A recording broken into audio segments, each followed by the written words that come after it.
And we're back with Lobby Concessionals, the movie podcast where nobody's right and everybody's wrong. That's Brendan, and I'm Parker. If you like what we're putting out, please like and subscribe. Follow us along. YouTube, Spotify, Apple Podcasts, Amazon Podcasts, like a whole bunch of podcast sites.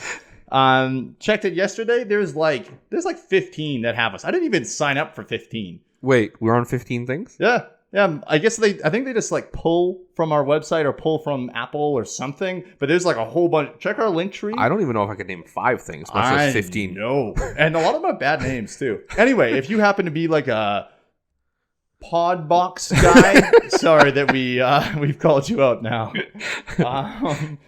But anyway, yeah, follow us along wherever podcasts are found. And in some places where they don't seem to be found at all, we're also there. So.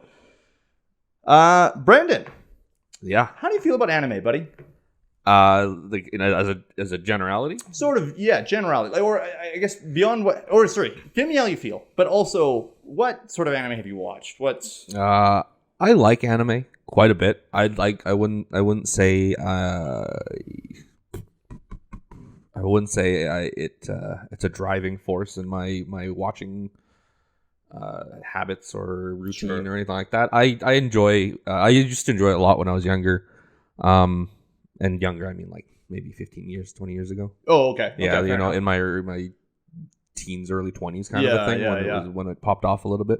I started early. I mean, we talked about other stuff before, but I found Akira pretty young, and Dragon Ball was huge. Sailor Moon was huge when I was growing up. So a lot of that stuff was there. And then it blew up while I owned a comic book store. So so then you gotta have to buy into Naruto was the thing. The first series of Naruto was the thing when I had the comic book store. So, and anime conventions were just popping up and all that stuff. So all of that stuff was. I didn't feel like I was reading it or watching it because I had to, but I enjoyed it. Sure. Well, and as an owner of a comic book store, I feel like even if you did enjoy it, you would have to follow it to some capacity. Yeah. But it is good to hear that, you were just following it to follow a trend and, chase a buck sort of thing. Yeah.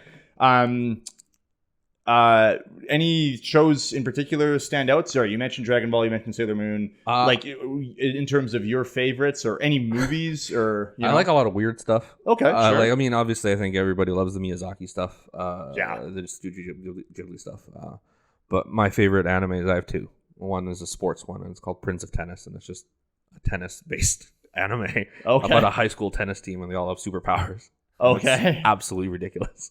And the other one, if you think that's funny, is about baking. What? It's about a kid who has the perfect temperature hands for fermenting bread. So when he makes bread, it ferments as he's kneading it. So his bread is like the best bread in Japan. So he goes out and there's just an entire baking competition, and he's going out to find out the best bread in Japan, and he's looking to make it. But so he goes around and he makes these breads, and he calls his breads Japan and the number, because he's from a small town, so he doesn't know anything. So like he'll make a naan bread or a roti, but he calls it like Japan 30, and he has no idea what he's doing, like in terms of like naming conventions and that these breads exist. But he keeps trying them and he keeps making them, and he makes like the best version of naan that you could possibly make, and he blows everybody's mind. It's ridiculous. Isn't that cheating? Like, I don't know. I feel like it's like Michael Phelps being double jointed, right? Like you're just if you're just genetically better at a thing that everybody else has. Yeah, I guess. So those are he enters competitions. Sorry, I'm going to be stuck on this for a second. Yeah. So like he goes and he finds like an apprenticeship in like a small town or whatnot, and the owner of that is like a big time baker, and then they enter competitions and all that stuff. It's ridiculous, and I cannot recommend it enough. It's great. Okay. Sorry, did you tell us the name of that?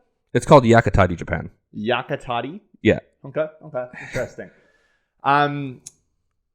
You didn't ask, but I will just tell you. I'll volunteer my experience with anime. I had a pretty similar one. I think that growing up, I didn't really have a lot of access to TV. My parents got divorced when I was a kid, and so I had access to TV and cable at my dad's.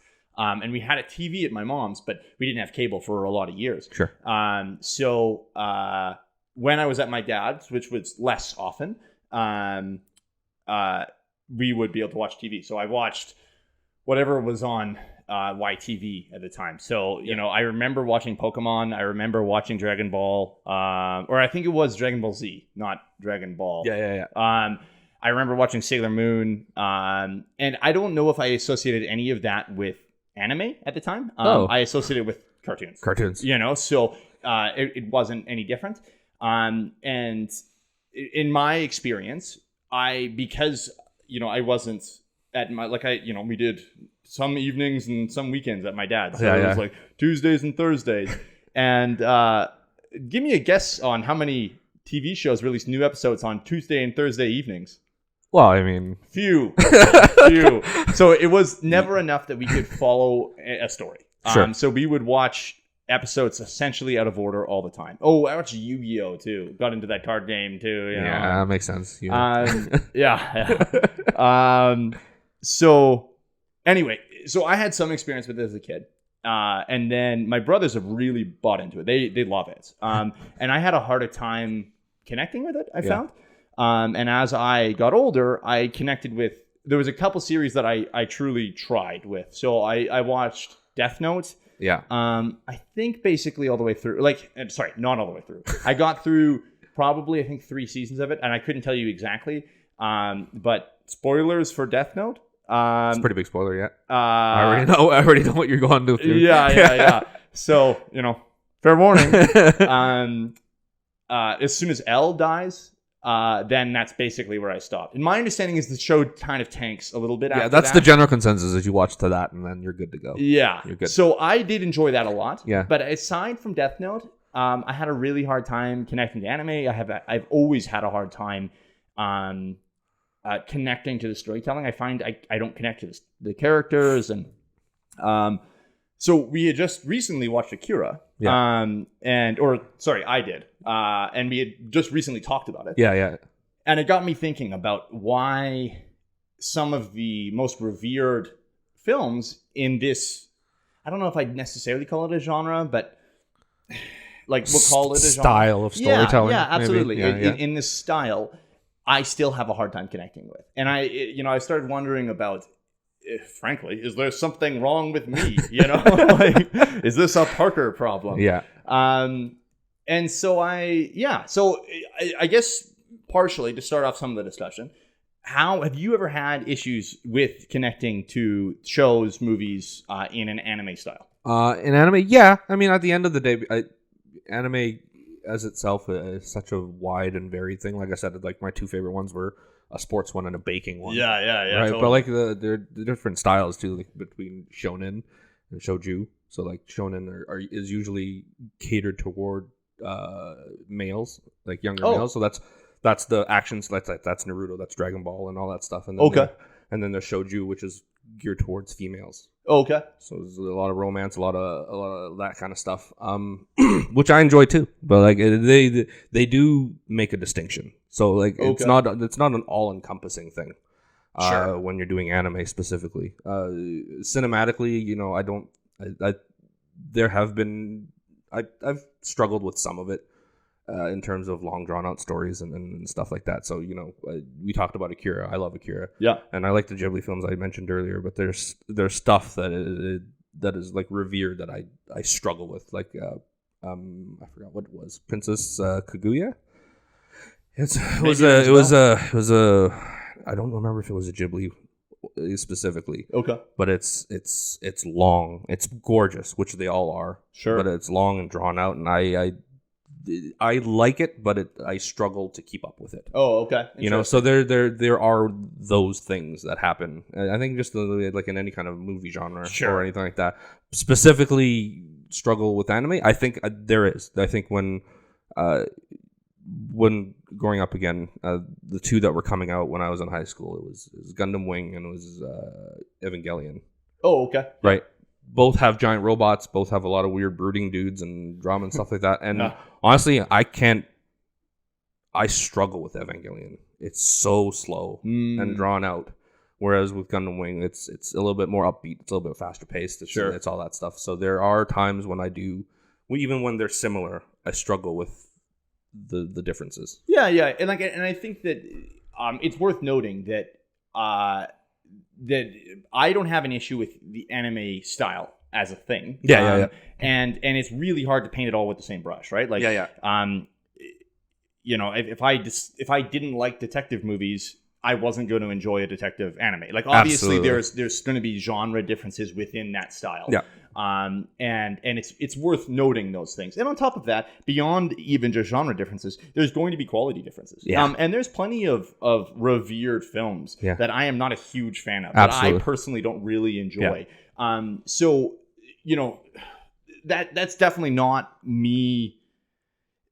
Like, I'm not saying anime as a whole thing is terrible. No, absolutely not. Yeah. And again, there's obviously going to be things you enjoy and things you don't within that. Yeah. But yeah, so I had a hard time connecting with Akira. So you and I had talked, and you had referenced a few other films, and so I started thinking about. You know, is it a subtitle thing? Because sometimes I have a bit of an issue with subtitles because I'm ADD. Yeah. And I find especially when I'm at home, if I am here, I look around and basically if I'm anywhere but a theater, I find myself staring off in the distance, or or thinking about other things, or looking at my phone, or in little moments, you know. So if I then lose track of the subtitles, I have a harder time. So sure. Typically, I do dubbed. Which I know is going to upset some people, but that solves that problem for me. But I started thinking about all sorts of foreign films, and I realized it wasn't a subtitle thing. It wasn't like it was a different language thing, because there's Spanish films I've connected to. There's French films I've connected to. Yeah. There's a Pakistani film I watched in a film studies course that was amazing. Yeah. You know, so it was not that. And so really what I ended up narrowing it down to, and here's where maybe I start looking worse, is it was some of the more, basically it's Chinese, Japanese, Korean. And it's a lot of that stuff. And even I would say probably just Chinese, Japanese mainly. Yeah. Because it has been Korean films I have connected to. Sure. Now, unfortunately, if I list those movies, the eagle-eyed among our audience will notice that it is one creator that has created and that's not my fault. That's just me being ignorant and not seeing enough Korean cinema. Yeah. But Bong Joon-ho is incredible. So, you know, that guy's great. You know, I don't want to pat myself on the back. Yeah, say, but where's everybody else? I am a purveyor of Korean cinema because all three films. Yeah. I understand. I'm part of the problem. Anyway, so anyway, I started looking into this. And what I found was that there is literally differences in how stories are told between the two. Are you familiar with this? Yeah, Eastern and Western storytelling. Yeah, right. Yeah, absolutely. I mean, for the audio people who are listening, sure, I am Asian. Yeah, I guess they might not know that. Yeah. So I grew up with a lot of that stuff. And in case it wasn't clear by my general demeanor and attitude, I am white. The Mohawk is what I. Yeah. But I grew up with that stuff. Sure. So again, and maybe again, the anime stuff is obviously not Chinese or Vietnamese but it's still like a lot of the storytelling structures are kind of adopted through absolutely Eastern storytelling. So yeah, so I grew up with a lot of Chinese cinema. Yeah. And so my understanding is it ends up becoming, even outside of, it's not like it's a movie thing, it is a storytelling. It's a storytelling thing. And it's ingrained in the culture. Yeah. So basically, in order to do this episode, in order to do some of the research here, I first took a look into what is the storytelling I'm used to. So are you familiar with The Hero's Journey? Yeah. The Joseph Campbell Hero of a Thousand Faces or whatever.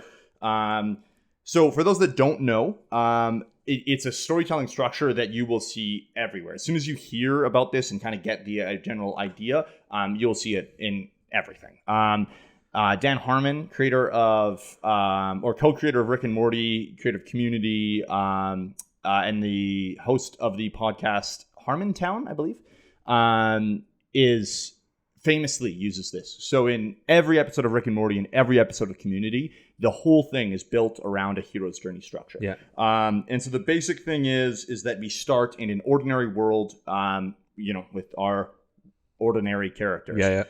There is some sort of call to adventure. There's some sort of problem that amounts. Our hero generally refuses the call. There is at some point they meet a mentor. They cross a threshold into a alternate world. They basically start encountering adventure. There are tests, allies, and enemies, and they encounter all of these as they go along. There is an ordeal, which is essentially the climax, a reward, the road back to the real world, the ordinary world, and then the actual return, the return to form, the return to character. You see this in Lord of the Rings is a good example. Looking just at Sam and Frodo. Like all of them kind of go through it, but the easiest one is Sam and Frodo, and then coming back to the Shire. And there's a moment. I think the films do this beautifully, where they're sitting at the pub, and they're sort of looking around while everyone's living their lives. Yeah. And they realize they've changed as people. Yeah. But that the world around them hasn't, and so in some ways they've grown out of it. Yeah. Anyway, only you on a movie podcast could have went Luke Skywalker here, but you went Rick and Morty. I did mention Rick and Morty. I did, didn't I? Yeah. No, yeah, you're right. Luke Skywalker would have been the go-to. I'm going to talk about Star Wars later. So, but no, you're absolutely correct. So that is the quintessential hero's journey right there. Is Luke Skywalker. Now, this can get distilled down. Like I had mentioned a number of steps. Effectively, what it is you got a normal dude, you have a call to adventure, you have them facing allies, there's a reward, they come back having learned something. Yeah. And so I think Dan Harmon breaks it down into 8 specific steps, and he uses that in everything. Yeah. Very noticeably, George Lucas follows this exact structure. Yep. Interestingly, and we'll talk a little bit about this later, oh god, now I'm completely forgetting his name. Nope. No, it's fine. Excuse me. The Seven Samurai director? Oh my god. I know. Kurosawa. Oh my god. Kurosawa interestingly uses this. Yeah. And again, we'll talk a little bit about that later. Anyway, I think the big thing that really hits me with Western cinema or Western storytelling is everything is conflict based and everything revolves around character. Effectively, is really what it comes down to. Is that conflict is vitally important. So in any superhero movie, there needs to be some sort of problem, right? And they encounter that in the first 20 minutes and first half an hour. But it's literally in any movie. There's always The Proposal with Ryan Reynolds and Sandra Bullock. I know I've mentioned this a couple times now on this show, and it's getting a little weird, but it was the first thing that popped into my head. It's almost about to become a t-shirt. Yeah. For those that are intimately familiar with that film, as I am, we all know that Sandra Bullock needs to marry her secretary, Ryan Reynolds, because otherwise she's going to get deported. That's the central problem they have there, and that sets off everything else in the film. Yeah. So, Brendan, I don't want to put you on the spot here, but since I've sort of introduced Western storytelling and talked a little bit about that, are you familiar enough with Eastern storytelling styles to deliver that? Or we could go. We could try it. We could try it. Maybe I won't use The Proposal. Whoa, perfect film. So in Eastern storytelling, it's not so focused on a character. Sure, it's focused on either a group or a collective or a mission or an idea. An idea in terms of that stuff. So the structure is kind of the same, but it's not so much conflict. Like somebody stole something from you or whatever. It's almost like an inner turmoil. So like endings, like I'm jumping around here a little bit. So I also jumped, so you're fine, when you talk about the Western storytelling and the hero's journey, everything gets wrapped up in a neat little package after the big conflict and all that stuff. In Eastern storytelling, it's usually a little bit darker and leaves a little bit leaves a little bit of ambiguity for the viewer or the reader to try to find their own meaning of what that ending is. So it's almost like the story gives you, the consumer, something to think about in terms of the conflict, as opposed to just telling you that hero finished his mission. Yeah. Like, here's the entire resolution. Yeah. Sauron was defeated. Yeah. The Middle Earth returned to normal. And we can go through specific examples later, but yeah, usually it's a darker ending, and it forces the viewer to kind of sit and think about why they went through what they just went through. And maybe that might be exactly, like, that's a lot of work sometimes. Absolutely, sure, yeah, right? totally. So I wonder. So I mean, so one of the things that, while I was doing some research on this, that I thought was really interesting, was that one of the papers I ended up reading about this talks about how Asian culture looks at life as a chain of events, of transience, states of being. They look at reincarnation. Yeah. All of those things become themes that are used in films. Japan in particular accepts impermanence, different perspectives of beauty, symmetry, nature, and our, as humans, impact on those things. Yeah. And so in some ways, a conflict isn't even needed, which blows my mind. Yeah. Because when I sit down to tell someone about a movie, I generally try and rely a little bit on plot, that elevator pitch, right, with a little bit of conflict. Absolutely. But if suddenly I'm telling someone about a movie that, nothing really happens, there's no thing they're trying to solve. It's just the entire movie is an examination of humankind's impact on symmetry and the beauty of nature. That becomes a bit more rough of an elevator pitch as far as I'm concerned. That's a hard sell. But so going back to it, the crazy thing is, to me, is the lack of conflict.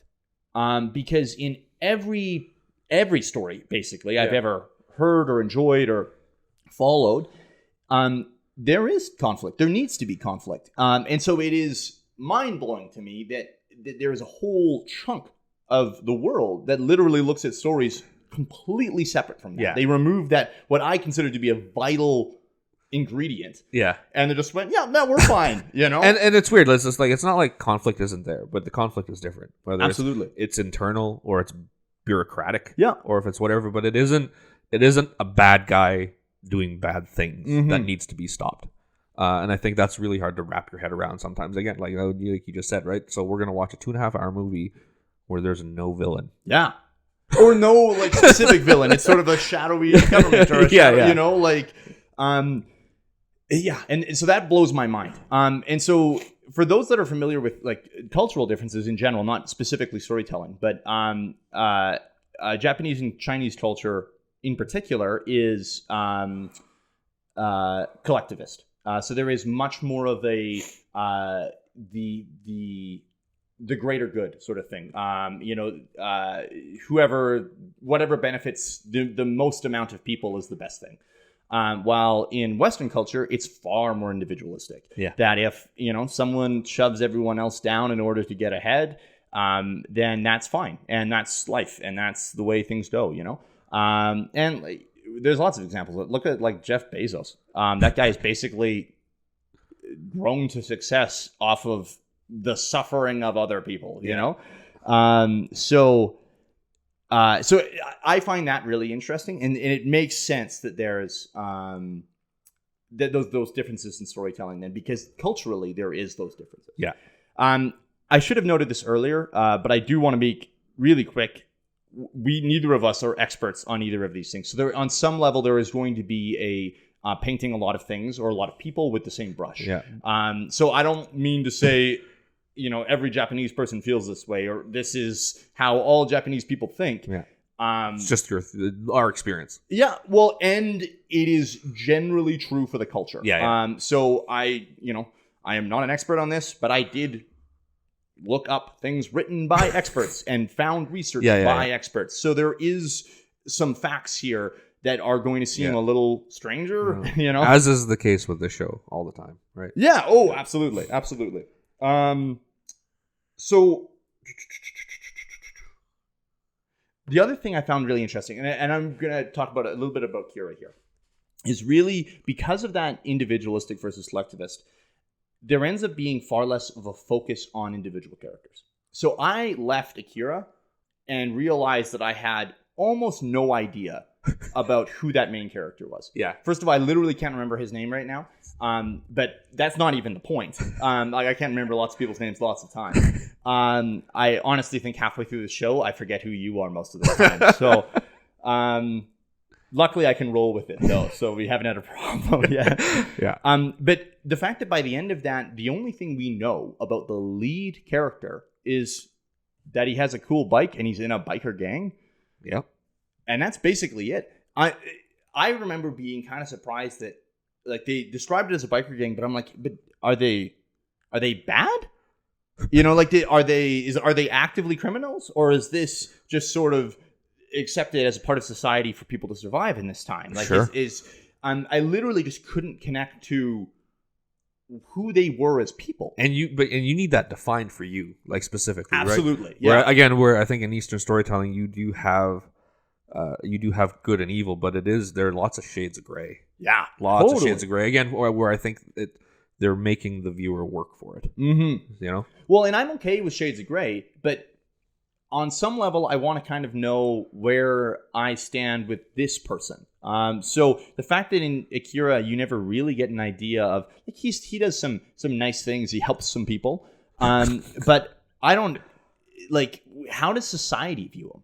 I never really get a view of who he is, and that doesn't matter in the movie. And that again still blows my mind, and I have a really hard time connecting. Sure. I think of Drive, for instance. The first thing that I thought of when I was thinking of motorcycle jackets, you know. So, but it is clear where he stands in society. Yeah. Ryan Gosling's character in that is noticeably a bad person. You know, there's things he enjoys. He, you know, is clearly interested in Carey Mulligan, aren't we all? But you know, and he has a functioning job, but he is definitely on the outskirts of society. He is a loner. He is a you know, a bad person. He's a criminal. He's a murderer. Yeah, you know? but in like, you know, he is all those things, and he is a bad person. But he's put right next to a worse person in that movie. Yeah, for you to see for you to again. It's I don't want to say it's hand holding because that feels like I'm talking down to the audience. Sure, but it is just telling you that hey, this as bad as this guy is, he's still the guy you're rooting for. Mm-hmm. Yeah, right? Absolutely, and it gives you opportunities to agree with that beyond the fact that it's like, well, this is the protagonist of the movie, so get used to it. There is opportunities to see good in him, and to see things that you can relate to and connect with. And I don't see that a lot in a lot of Eastern storytelling. And the reason I don't see that is because in plenty of cases, it's not there. Like, it's not supposed to be there. So not having the opportunity to... Let me just put it this way. I love having my hand held. Hand-holding is nice. You're a big cuddler. So. Absolutely, you know? So I will absolutely have my hand held all the way through a movie and enjoy it. Yeah. Both literally and by the movie, you know, figuratively. So my experience watching Akira was tougher because of that. I also watched Paprika, which for the record, just to kind of give the audience maybe a disclaimer, I had been initially introduced to this film as this is the movie that Christopher Nolan stole Inception from.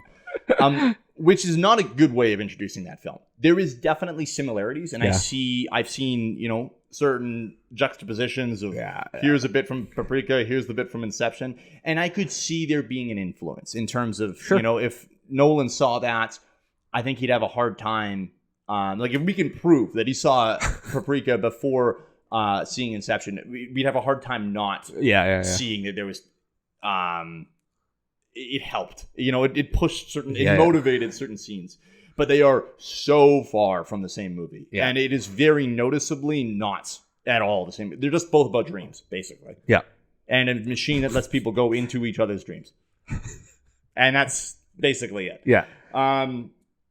But I really enjoyed Paprika. Whoa, okay. And I had a good time with it. But by the end, I was still like, man, this is narratively, there's nonsense. Like, what is going on? And that is a movie that I found they followed characters far more than a lot of anime does, or a lot of Eastern storytelling does. They definitely did have a character focus. Yeah. But even then, never really connected to them. I also find, I don't know if you've had this experience, but they kind of throw you in the middle of the story in a lot of Japanese films. Yeah. And Chinese. I'm just gonna call it anime for now, and then we'll get there. Yeah. But yeah, they just chuck you in, and they're like, yeah, like this has all been going on. And on some level, I like it because I'm like, oh wow, this is a world that's existed before I have, But you've struggled with that in other stuff. You like where we've talked about something like The Wire before.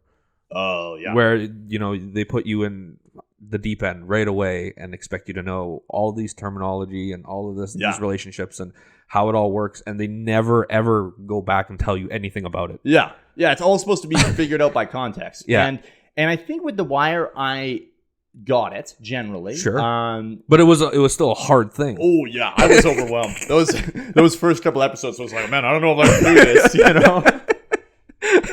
It's just like not hand holding. You're just like opposite ends of the theater, just like deal with it yourself, and you'll come back to it later. They really just brought me out on the dock and like, hey, are you interested in maybe dipping your toe in? And I was like, that sounds nice. And then they shoved me, Like, yeah. Oh God. But you're totally right. And I think that in general, I probably prefer a little bit more. I like being romanced by the film first. I want them to first dates, dinner. Oh yeah, and then the hand holding a little bit, and then we'll work our way up. Yeah. Using this same analogy, The Wire is a little bit more, of a one night stand where like we're just straight in there, Yeah. So, do you have these experiences? Like, what was your experience with Paprika? I really enjoyed it. I mean, at that point, I'd been pretty ingratiated into that stuff already. Sure. So it wasn't. I mean, so much of that movie is visuals as well. Absolutely. So it can carry a lot of that stuff, which I kind of enjoy about anime as well, or Japanese animated films. It's tough to call. It's weird. When I think of anime, I think of the serialized. Oh, like TV kind of stuff. Yeah. As opposed when I think of the movies, I don't. It's just like an animated feature still. Yeah, it's a weird thing. I don't know what the right one is. I don't know if they consider that stuff anime. I don't think they do. Yeah, and it could be that we're gonna step on some toes. Yeah, for sure. Which is just a piss poor job of figuring it out. But I really enjoy it. But so much of Japanese animated cinema is carried by the visuals because they're just so gorgeous. Well, and in Paprika in particular, I think one of the things they nailed was the feeling of being in a dream. Anything with movement in Paprika is ridiculous. Yeah, they did an incredible job. So the scene that I saw most frequently cited as inspiring Inception was also one of my favorites. It's with the wall walk, yeah. And so he's like trying to run down, and then the hallway starts like bunching up underneath him. So he's effectively on a treadmill. Yeah. And I've had dreams like that, and that was crazy to watch that happening in the film. Yeah. Because I was like, get out of my head. Like it wasn't a comfortable feeling almost. No. And so you're totally right. That visual aspect ends up carrying a lot of those. Yeah. Story-wise, did you enjoy or connect to Paprika? I don't know about connect. I enjoyed it. I guess I did watch Paprika before Inception. Okay, so that might help. I don't know that it helped. I honestly, even after years later watching Inception, I never put two and two together. Yeah, they're very different movies.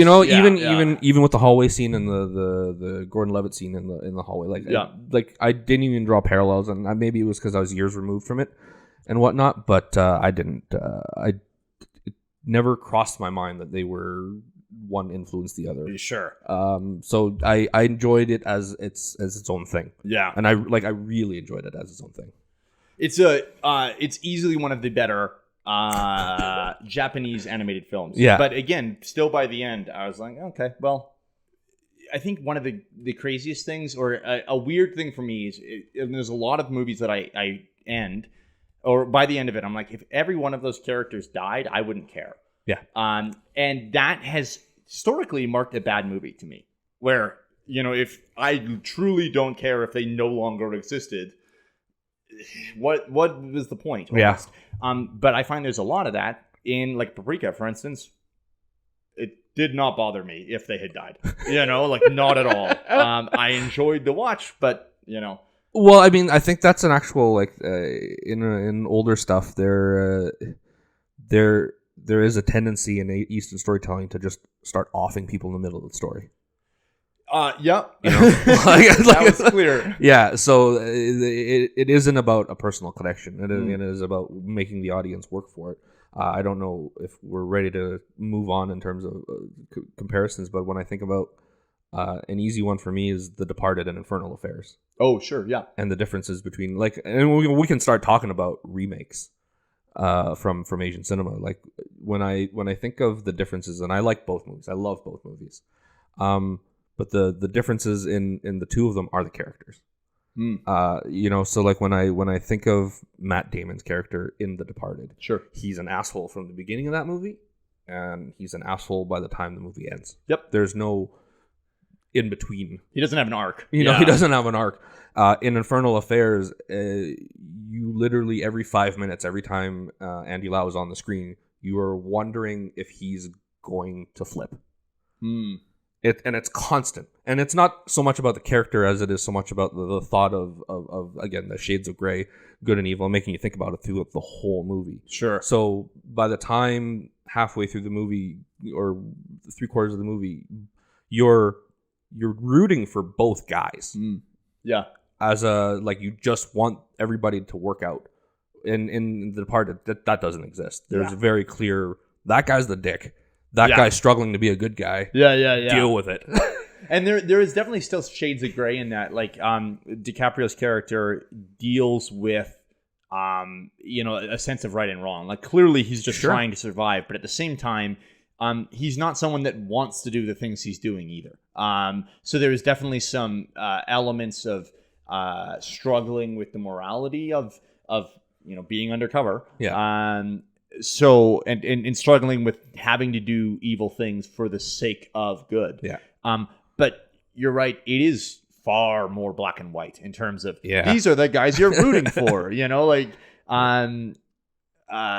so there is a massive difference there. And I think those two movies are hard too, just because they're both masterpieces. Yeah. So can we really... Are we really going to put Martin Scorsese against anyone else? Well, I mean, if you want, we could talk about The Two Old Boys. One amazing, one not good at all. I literally didn't even see the remake because of all of the terrible things. Yeah, it's bad. Yeah, it's real bad. And I mean, like, if we'll just talk about, we'll just go spoiler heavy because nobody's going to watch that Spike Lee version. So and you shouldn't. You definitely shouldn't.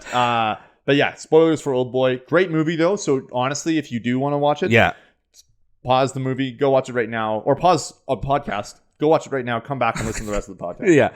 So even the weird ending, the twist of it, if you think about in the remake, the reason he's in the predicament he's in is because he did something bad, or did something bad to somebody else who got revenge on him.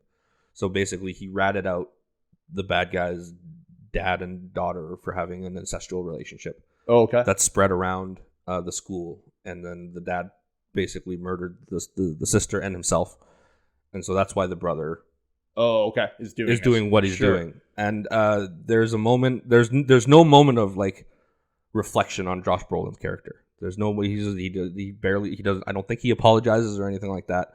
In the original film, it's slightly different, where the bad guy is the one having an ancestral relationship with his sister. Yeah, and our protagonist sees them and tells the school. Correct. Yeah, and then she kills herself. And then she kills herself. Yeah. But when confronted with it, he cuts his tongue out for as a remorseful thing that he does, and that doesn't exist. And that's just the differences. Like, and now like he realizes, oh, I'm the bad guy here. Yeah. The whole time. Yeah. Even though totally. we just spent 2 hours watching me try to avenge my whatever, I'm the bad guy. Yeah. And that just isn't a message that comes across in the new one. And that's a great point, actually. It makes me think of I Am Legend, the Will Smith film from 2007, I believe. And it's based on a novel of the same name. Yeah. And the novel is brilliant because of its ending. And again, spoilers for a 50-year-old novel at least. But by the end of that book, he's straight up fighting vampires in the book. Yeah. They're sort of vampire zombie things in the movie, but they're definitely vampires in the book. And by the end of it, he's been captured by them after trying and failing to cure vampirism, basically, and in the process massacring lots and lots and lots of vampires. And he gets captured by them, and he wakes up in a prison cell, and ends up realizing basically that they have a functioning society, that that vampires have now essentially taken over the world and are the dominant species. Yeah. But that the reason it's called I Am Legend is he is the boogeyman. He is the monster that goes bump in the night.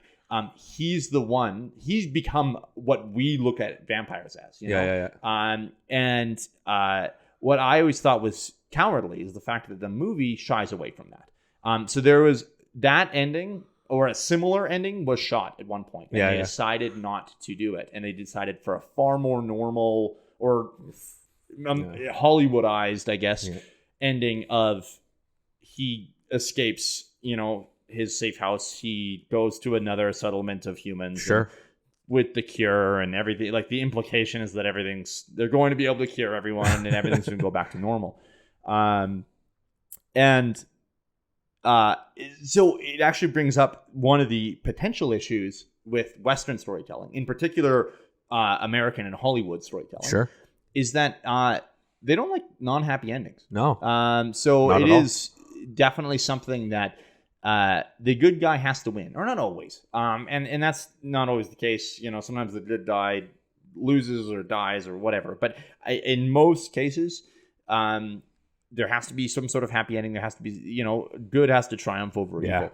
And my understanding is in a lot of European cinema, that's not necessarily true. No. They would still be categorized as Western storytelling. Sure. But that little end bit does not need to end up with the good guys winning. It can absolutely be. Yeah, I mean, and there's no better example than the Disneyfication of fairy tales. Great point. The Grimm's fairy tale stuff, or the Hans Christian Andersen, which is traditionally European and have horrendous endings. Yeah, horrendous endings, and then you bring them over and you gussy them up and you put them in a fairy tale setting, and everybody gets married at the end, and all that stuff. And now people think those are the endings to those things, and they're just not. Well, and so as an example, I believe how it works in Cinderella is when the story is very similar.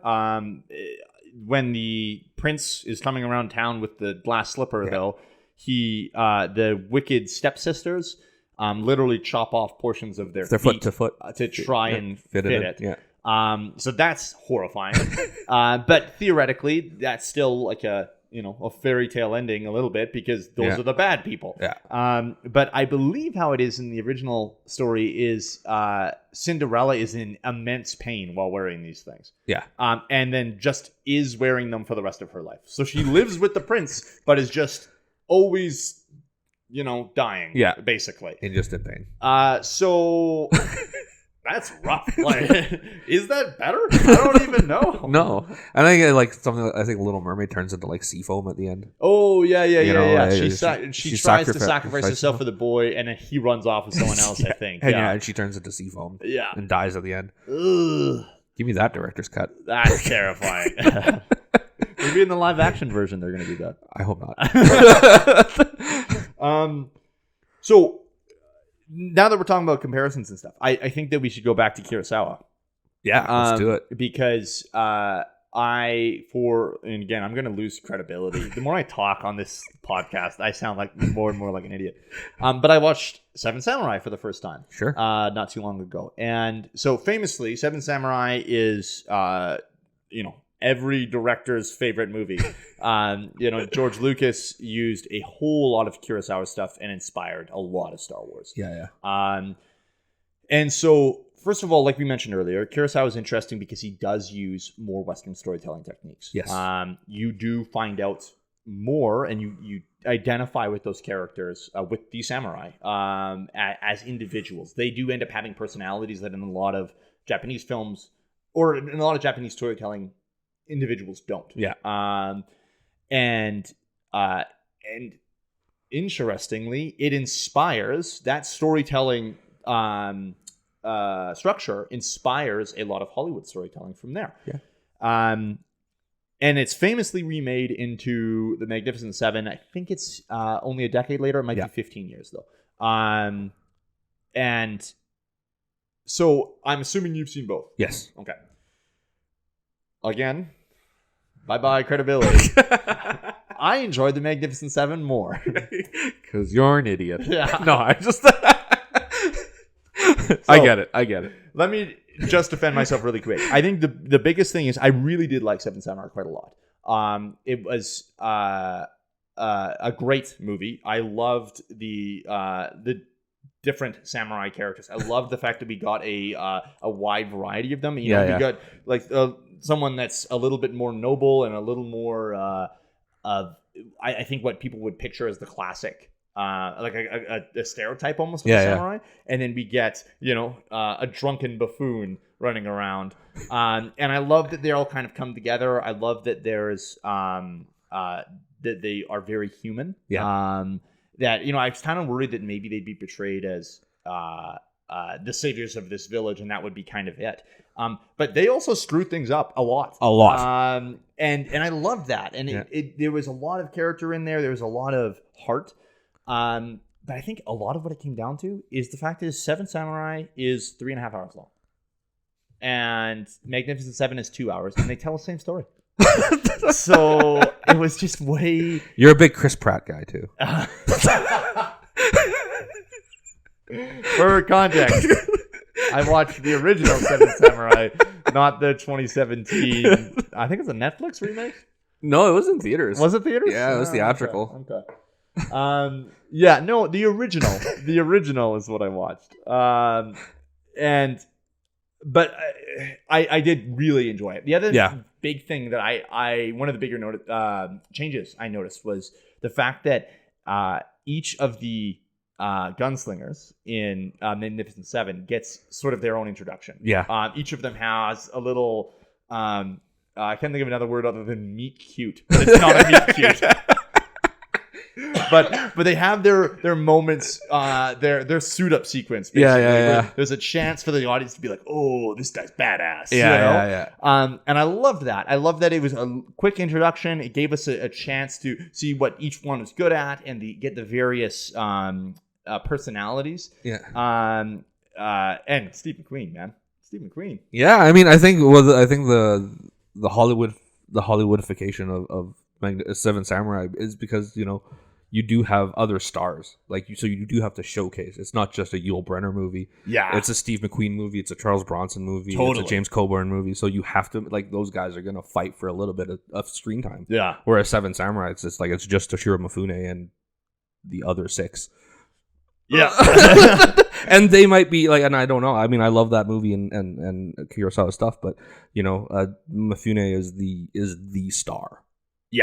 Very noticeably the star, distinctly of that, but in a big Hollywood remake, much like the 2017 remake, it's a loaded cast. It is, as opposed to just being one guy and then 6 other dudes. Well, and even with that being said, though, I still do think it's worth noting that Magnificent Seven comes out, it was very distinct to me that we had 2 stars. It was Yul Brynner and Steve McQueen. Sure. They really do stand out above the rest. Even just character-wise, those 2 come out as sort of the leaders of this group. And they're the ones that bring them all together. And but one big thing I expected was in Seven Samurai, they make a whole big deal about how the fact that the village doesn't have much money, so they can't really hire the samurai. No, this is huge. This is a huge difference. Yeah, so they are brought in, and they just eat food, basically. Like, they're just given... They get shelter and food.